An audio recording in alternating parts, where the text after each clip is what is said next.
ახლა გამახსენდა ბათუს დახასიათება აკაკი წერეთლის გამზრდელიდან რთულ ცხოვრების უარმყოფი, მცირე დიდაც კმაყოფილი. ანუ აქ ცოტა სხვაგვარად ვითარდება სიუჟეტი და ახლა გამზრდელის განხილვაში ნუ შევალთ, მაგრამ მხოლოდ ეს ფრაზა გავიხსენოთ. აქ ბათუს არჩევანია ეს და მისი მეუღლის. ეს რაღაცა განგებიდან მოგდებული წყალობა კი არ არის, განამაც სხვა გზა არ აქვთ.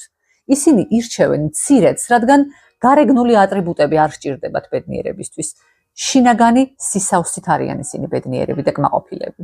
თუ ადამიანს აქვს შინაგანი პროგრამა, რომ ის განგებას უყვარს, რომ იგი ბედის ნებიერაა, მაშინ ის თავისუფლდება შინაგანი კომპლექსებისგან, შიშებისაგან და ამ დროს ჩნდება რესურსი ნამდვილი შემოქმედებისათვის. მისი გონება თავისუფალია.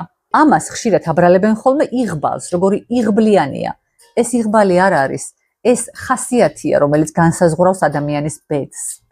თქვენ შემთხვევაში როგორ ხდება? რამდენად ხშირად ირგებთ უფროსი ძმის რაციონალურ როლს, თუ ყოფილა შემთხვევები, როდესაც ნაბოლარაძმასავით მიენდეთ განგებას და გაიმარჯვეთ.